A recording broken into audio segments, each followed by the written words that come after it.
What's up, everybody? Welcome back to the channel.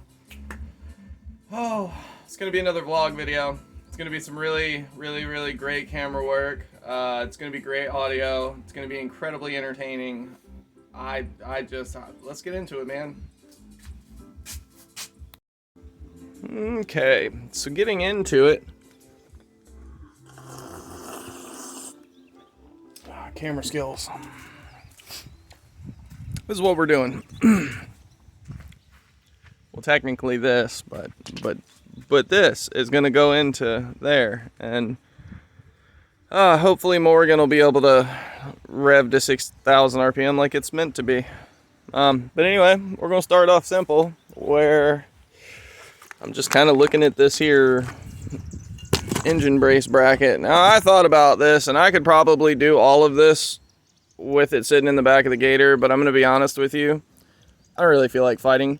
And we bought this here attachment, and somewhere on the other side of that breezeway there's an engine stand. So like I said, we're gonna start off simple. We're just gonna mount this to that, get it good and tight, and I guess we'll pull out the engine hoist and go ahead and lift everything out, move the Gator back and away, and then find out what we got to do to put the thingy on the thingy. But ideally what we're going to end up doing is we're going to pull that transmission off. We're going to drain the fluids. We're going to refill the fluids. There's not really a whole lot I can do to service anything that's on the inside of it. So basically it's just going to get a fluid change, and then we're going to put a fresh clutch on it. I may or may not take off the timing cover and just put my eyes on what the timing chains and guides look like. It'd be good to know ahead of time if the guides are busted before we start it, you know, and I'm going to have the trans off, and I'm going to have the clutch and flywheel off, so we might as well. But ideally, we're going to do some fresh seals. Let's walk around. You see, I got the main crank off. I'm going to get as much of this cleaned and power washed once it's on the stand as I can, obviously being careful not to try and push water into the engine, but ideally, we're going to replace the front main, put another pulley back on it. We're going to replace the rear main and clutch. So that way, hopefully, even though this motor's got some mileage on it, it'll be fresh enough after, you know, a little bit of stuff. The water pump actually looks fairly new, has some pretty good tension to it, so I'm happy with that. I don't know anything about the AC, but I know the AC works in this car, so I'm going to do what I can to lop the AC and power steering off and leave that attached to the car, and then pull the engine up and away from it and over. We'll see how that goes. But yeah, it's pretty self-explanatory. I guess I'll be back in just a second with some tools, and we'll see about mounting this doohickey. All right, we're back, and thankfully, this is actually really straightforward. It kind of only goes on one way. You see there's odd shaping, or well, odd spacing between this one and this one comparatively to one another, where these are kind of square looking. Well, this mounts up perfect to those oddly shaped and spaced holes. Use the hardware provided. These are 15 millimeters for me. Now, these holes don't really get used. Now, which ones are? Yeah, because this is a Mark IV. There's no like mount or anything that goes here. So in the Mark IV application, there's these holes aren't used, and so there's going to be some dust. There's going to be some rust. There's going to be some crust. I don't really have any more words to rhyme, but point being is they may be a little difficult to get to go in, so if they are, don't force them. You don't want to cross thread. When you're putting this thing on an engine stand, you really want this to hold up and not not break, not come loose. And if you go cross thread and stuff, there's no guarantee that it's going to hold. You could destroy the base material, the actual block, and it could really not be, you know, rated or suitable to hold the weight anymore. And one bolt goes. I'm not saying the others will go or any kind of stuff like that, but it's always a possibility, man. The wonderful world of cars is strange, and shit happens for absolutely no reason. Like this one not wanting to go in.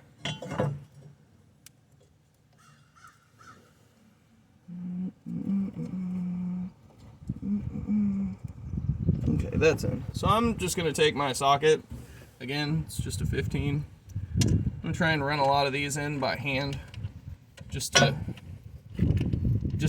you know, confirm that I'm not cross-threading. Typically, you, hand strength-wise, aren't gonna have enough ass to cross-thread stuff that's this size.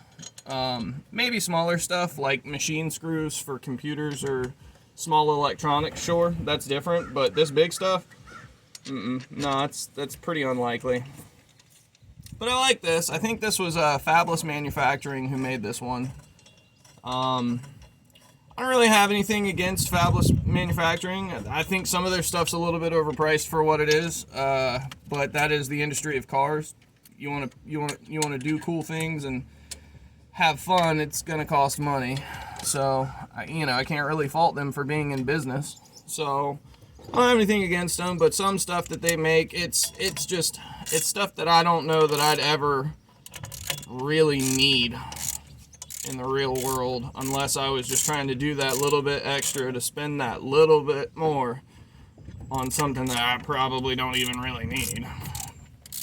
But this thing is handy because they claim, and with this plate and setup, that it can hold the engine and the trans, and that's the good part for me, because I want to take this trans off, but I don't want to do that while it's sitting on the ground or in the back of the gator. I want to do that while it's up off the ground, easy height for me to get some leverage on it, you know. Work smarter, not harder. And that's what these tools are designed to do. They're designed to make your life easier for working on stuff. So why not go ahead and utilize it and try to do what's right the right way? Of course, you know, I don't know if my engine stand's gonna hold it, but I'm gonna assume it will, because I don't really know that very many engine stands are specifically rated for less weight or more weight. I know that there are engine stands for more weight, but I think there's like a minimum, a bare minimum of what an engine stand needs to be able to hold to be considered a certain class of engine stand. It's always so much fun watching someone ratchet some bolts, isn't it? But bear in mind, keep yourself safe with all this stuff. You know, car work is dangerous, especially when you're lifting big heavy motors and transmissions. You know, if you're not used to lifting heavy stuff, I don't recommend trying to manhandle most of this stuff. I mean, the transmission's like 90 pounds with fluid in it.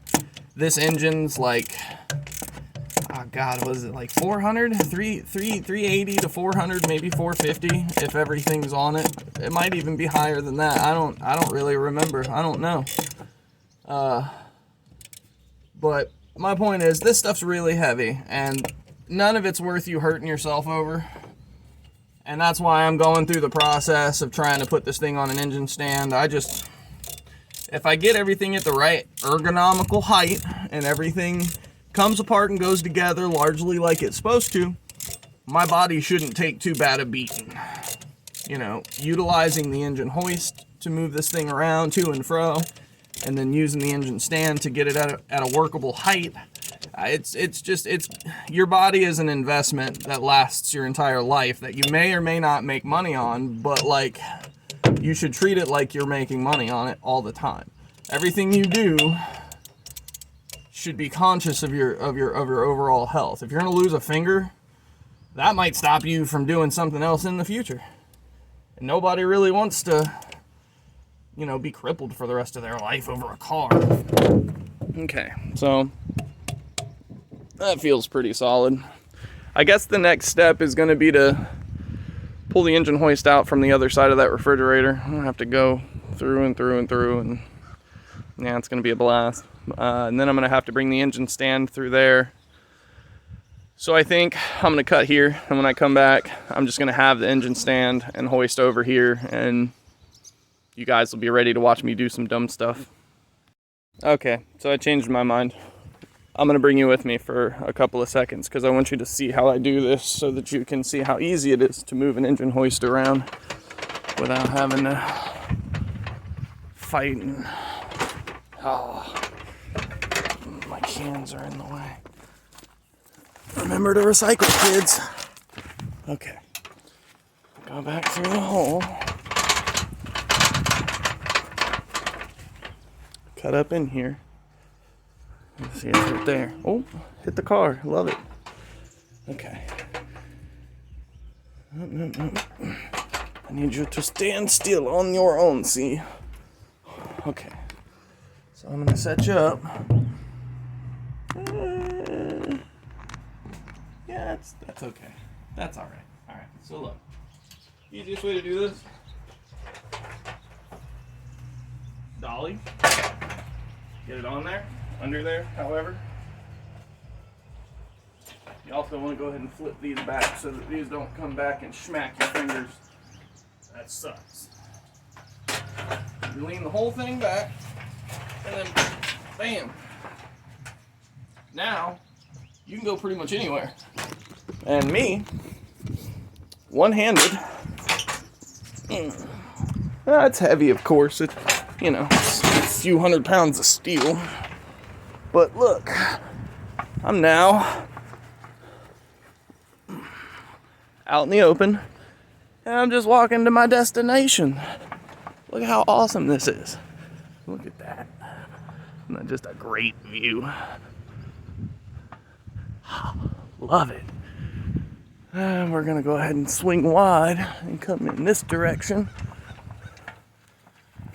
Just because I had some stuff on the ground over there that I didn't feel like running over. And now for the dismount.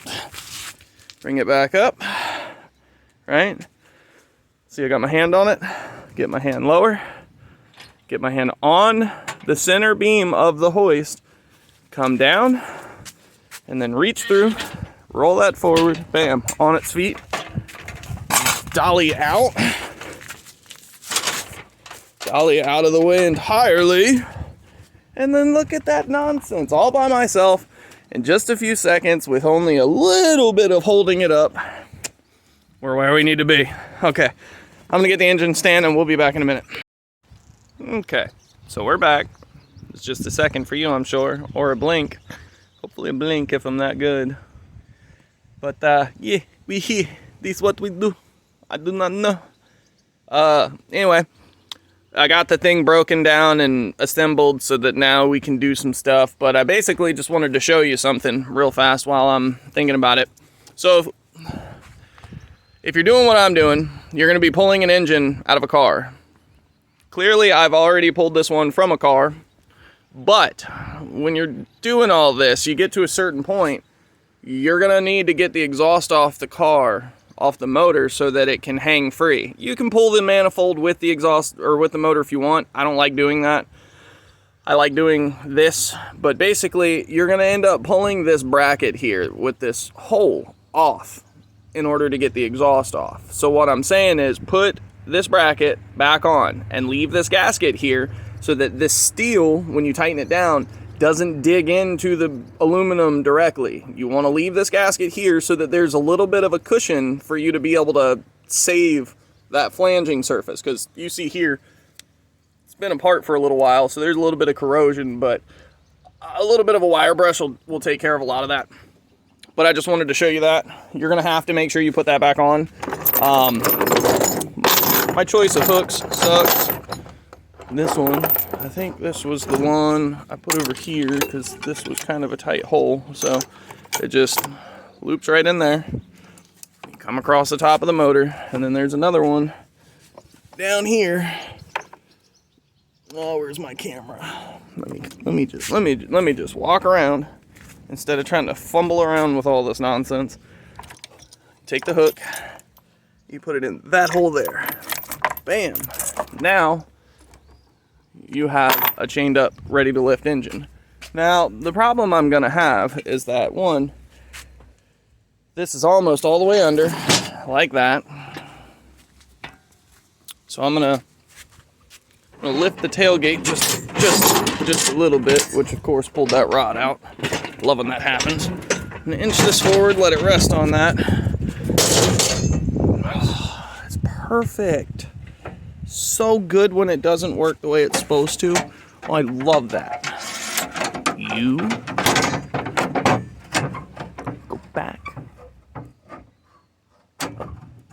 People, the struggle is real. Okay, whatever. Okay, so we're gonna hold that up. Slide this in. Get this chain. Sorry, couldn't do it one-handed. Now I'm gonna let that all fall apart because I don't care. Okay, so you put the thing in the thing, and then we start lifting, and then basically we're just gonna kind of hope that there is enough height in this boom to get it up off the bottom of the gator so that I can essentially just drive the gator out from under it. And it seems like we're getting up enough. Yeah!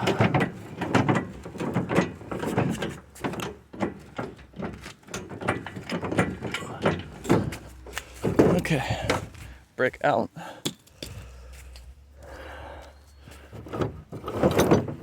Well, that's basically it. There we go. All right, now we are up, and I can just hold that and then drag it out. All right, now we are officially out of the gator. Oh, that's such a good sight. All right, I'll be back in a couple of minutes once I fix that and move it. I'll probably put a bucket right there so that you can sit right there while I put the stand on and then try to fight lowering it. I'll be back. All right, we're back.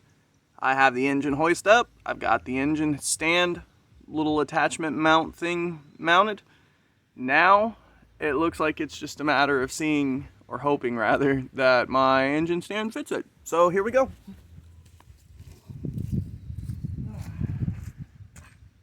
So I don't know if you know, or if you've watched, or if this is the first time you've been on this channel, but you may have seen the car that this engine actually came out of. It's kind of a, I wouldn't say a sore subject, but it was kind of something that I gave up on because other things came up.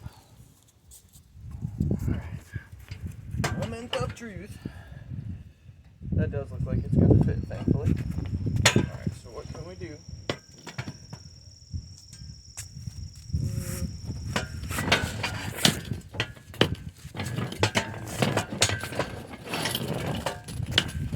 Let's maybe see if we come down a little bit. Maybe that'll help. Just going to put a really gentle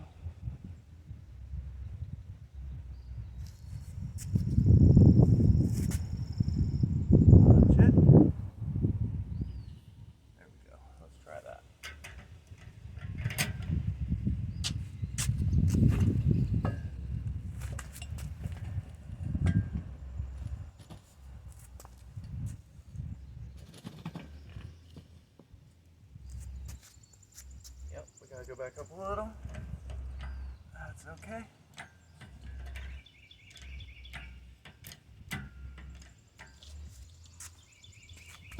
We're gonna get this. Although we might not get this.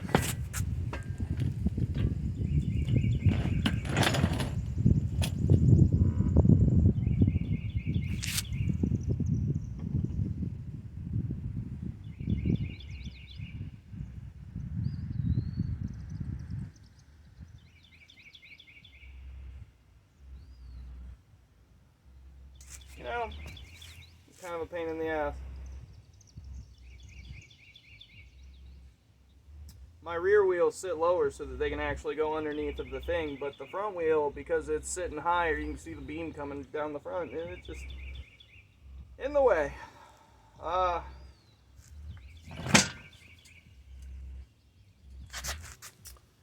what are we gonna do about that?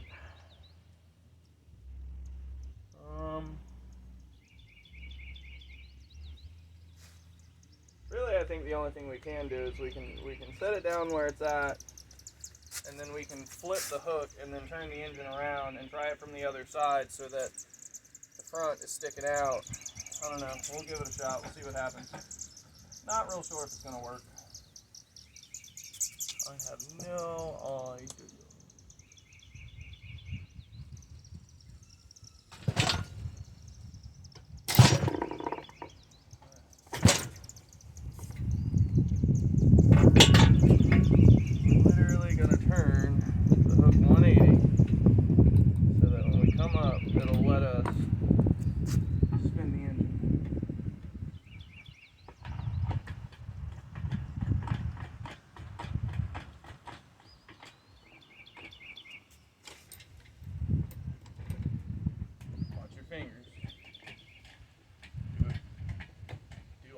this at your own peril.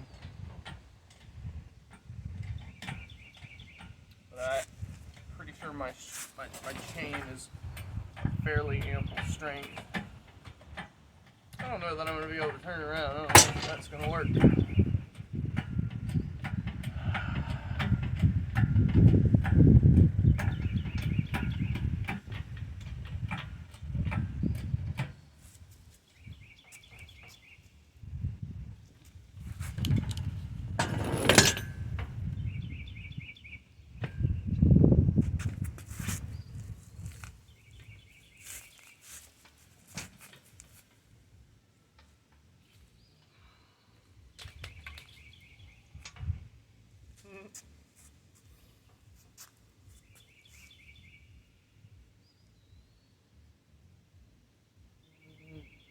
Yeah, I don't know that that's going to do anything.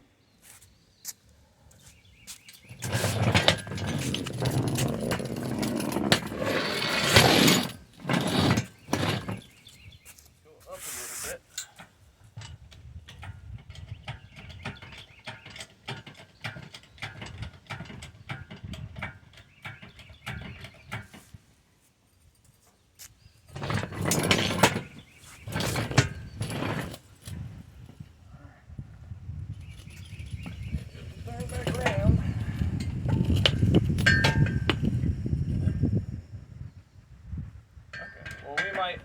We might be onto something with this one. I don't know.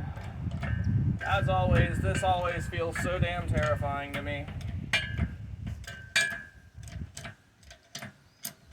I don't even know that this engine stand's gonna hold. And as you see, the hoist is trying to maneuver itself to other places.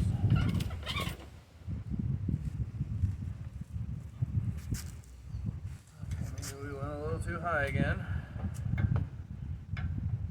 You watch. This is gonna turn into one of those meme videos where someone's trying to do some dumb shit and it fails miserably for them. That's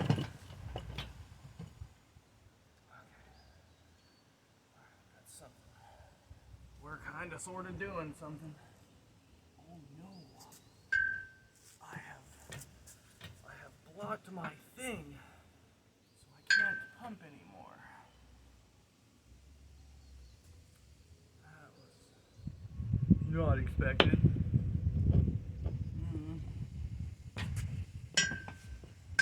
Can't say it's terribly surprising now.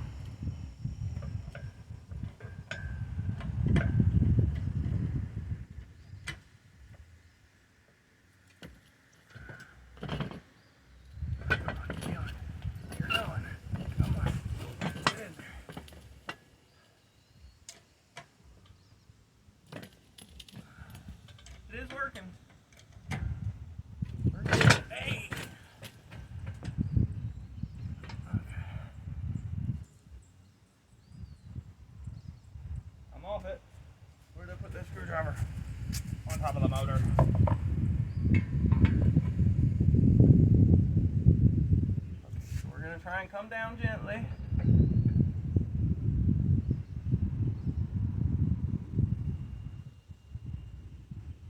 How the engine stand likes it. And do this as gently as possible. Because what I'd like to do is I'd like to rehook on the other side to the trans and lift that up so that there's not as much twist on the engine, and I can put something a little wider in there to soak up the space so that it's not leaning quite as bad. I don't know if we'll get that far though, because I'm not sure that this is going to let go without it leaning too far and trying to take the stand with it. Oh, we got a little slack. Got a little slack. Look at that. Alright, from here on out, Fabulous Manufacturing, Machining, whatever the hell, I am praying that you don't fuck this up for me. Okay, so gently, we're going to try and come off these wheels. Go ahead and move this here.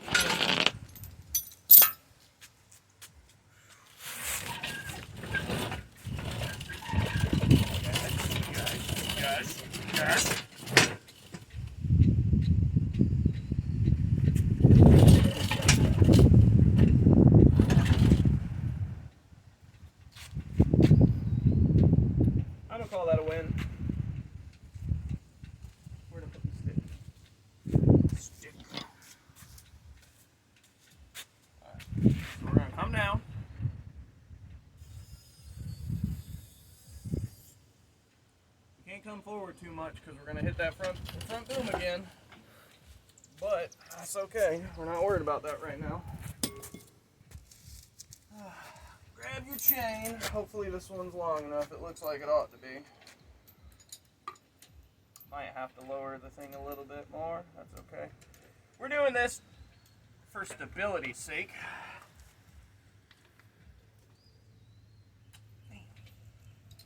Oh, yeah, that one's not long enough.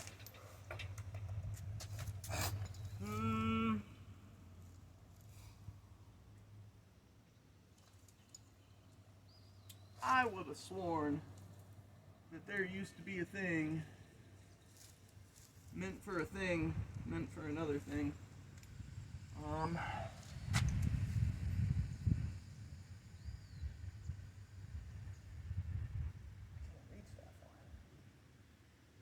Okay, so I think I know what we're gonna do. We're gonna try and go around this mount anyway. I'm gonna try and do it in a way that it'll bite onto the mount.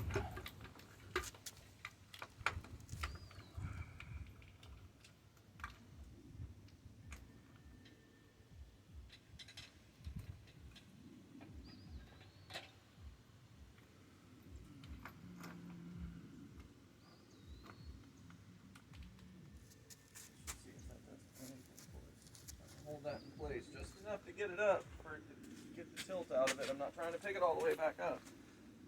I just need it to hold enough weight off of this thing to get somewhere.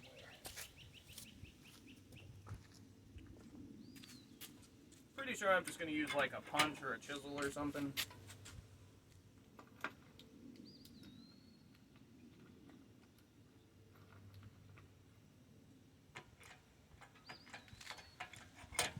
Yeah, like that.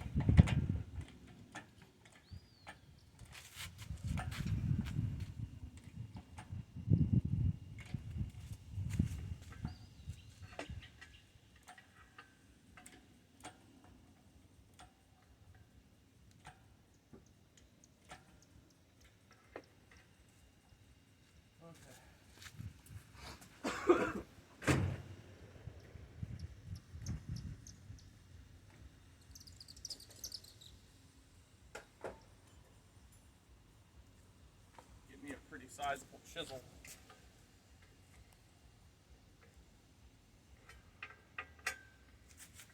See if I've got something a little better than that.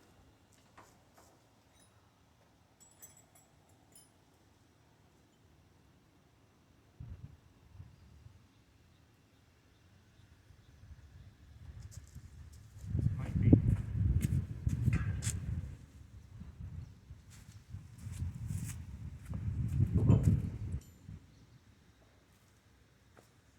Take a little bullshit hammer and try to tap that down in there. Since I'm using a punch, usually those have tapered ends, so it's acting kind of like a locator. But now it's time to cut some of the weight off of it and see what happens.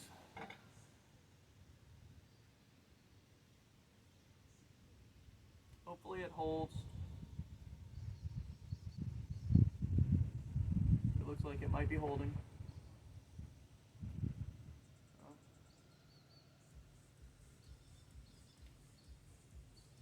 Okay, that looks pretty good. I will take that. That was pretty stupid to have to get the mount up, but whatever. It worked. It's not super work. Oh man, now let's take a closer look. Oh good, you're still recording too. Look at that. Ooh. All right, so that's the air. Okay, alternator, air conditioner, power steering. AC and power steering are coming off of this engine.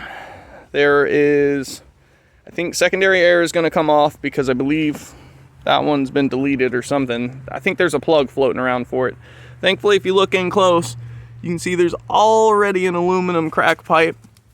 All this stuff's pretty fresh. This car got a lot of work before it went through the ordeal it went through. Like I said, it looks like a fresher water pump. I put a brand new trans pan or oil pan on it because it went through a ditch and cracked the original pan. And I had this thing running in the car it came out of, and like I said, you may have seen this car previously on the channel. One of my videos on trying to polish headlights was actually to do with this motor, was for this car, and it turned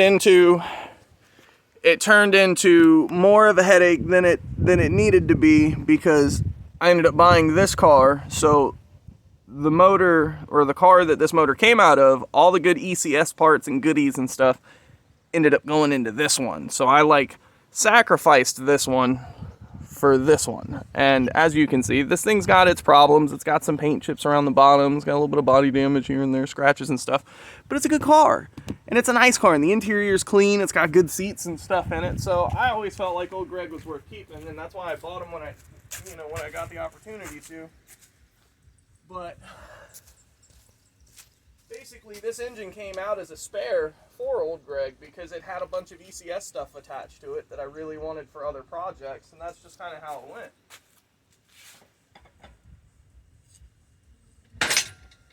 But now that this thing's up on the engine stand, of course, it's not foolproof.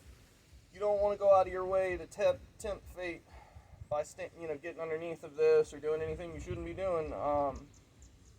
Really be as careful as you can when messing with this, but it's a great way to get the transmission off, get it at a workable level, a nice height where everything's within reach. I can hit this bolt for the power steering, this bolt for the power steering, this bolt for the power steering, that falls out, boom boom, AC comes off. There's so much good stuff that I can reach now, and I could bring around a little chair or stool or something like that. Plus, it also helps when it comes to pressure washing because it's up off the ground, so I can get under it, I can get in front of it, I can get behind it, I can do everything I need to do. I mean, I don't need to sell any of you on an engine stand, but everybody knows it's incredibly difficult without this plate to put a VR6 on an engine stand. So this is kind of a rare treat for me. This is the first time I've ever owned one of these adapters to run this particular deal. So I'm kind of stoked on it, actually. Morgan, if you watch this, thank you for buying it. I mean, I know it's largely for me to be able to work on your car, but this is a new experience for me, so it's worth it. But anyway, we're gonna break down this engine hoist. It is done for the day.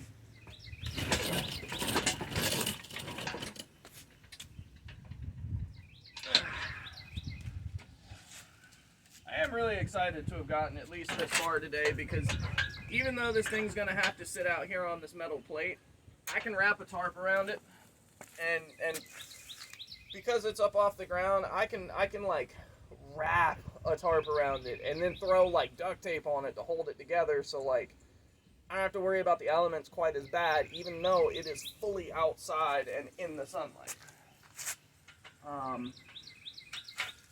But hopefully I'll be able to get a bunch of really good work done on this thing today, and we'll have probably one long ass video for no reason that no one's gonna watch. But yeah, there's a little wiggle to it. Excuse me.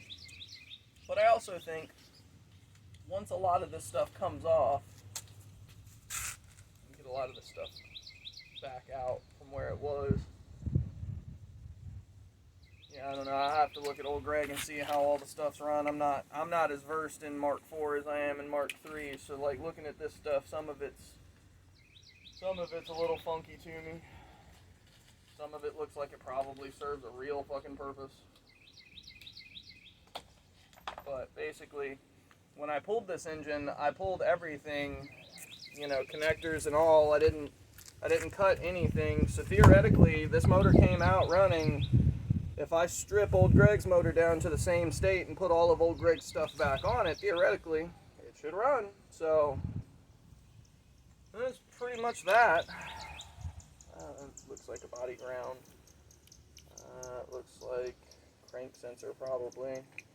So all these valves and doofy shit, that's the stuff I'm not sure on. I don't have any of that on Mark III for the most part. But everything still works. transmission feels good and loose, especially since it's not on a car, hasn't been spun in months.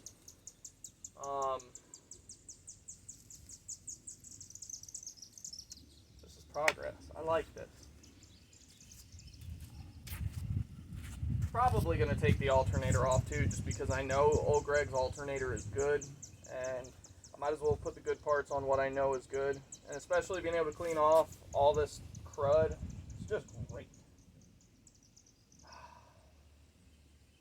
Alright, well, I know this was just a lot of nothing, but I think I'm going to cut this video here. This is going to be part 1 of old Greg's engine swap, and I felt like it was necessary to give a little bit of backstory on the motor and, you know, just go through the process of putting this together so that you could see that this is doable. Because if you'd have saw it like I saw it and realized that that front part wasn't going to fit under the hoist to make this all line up good, you might get discouraged. But now you've seen me simply sit the motor down gently, twist the hook, turn it around, and make some stuff happen to be able to get this thing mounted up. But the next video, I'm going to show breaking some of this stuff off the engine.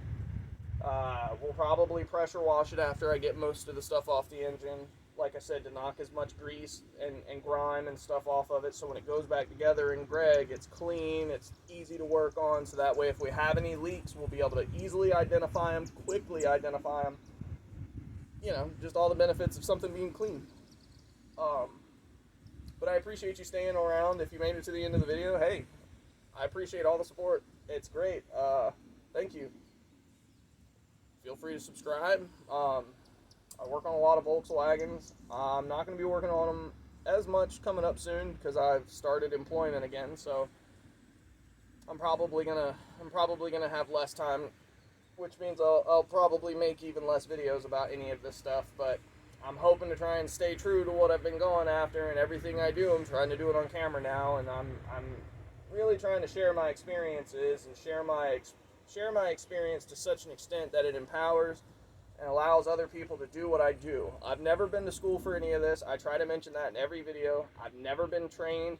I had a guy way back in the day, a buddy named Jimmy. He got me started. He had me in his garage for like 2 years in his backyard, and I learned a lot of shit from him, and then I just kind of blossomed. I started forming my own style of what I wanted to see, what I wanted to do, and it's just now I'm here, and I've done so many different cars, and I've worked on so much stuff that it's just a collective experience where I can look at things and I can problem solve, you know, steps ahead of where I'm actually at. And this whole mount situation for the stand, like, I was kind of aware that it might be a little bit of a dick to try and get it in, but here we are, we're mounted up, it's on the stand, and while it's not like the most ridiculously stable thing I've ever put on anything, it's a VR6 on an engine stand, which, like I said, it's without that bracket is kind of an impossibility. So, you know, for all it's worth, thank you, Fabulous Manufacturing. I guess my recommendation would be, if you're going to do this, send the boom out a little further so that you get better room, so that you don't have to do it the way I did it, or turn the motor around from the start so that you know everything's going to have to face outward in order to reach it. But on that note, like, comment, subscribe. I'd like to hear from you. Thanks for making it this long. Hopefully you learned something and enjoyed what you saw. Till next time, have a good one.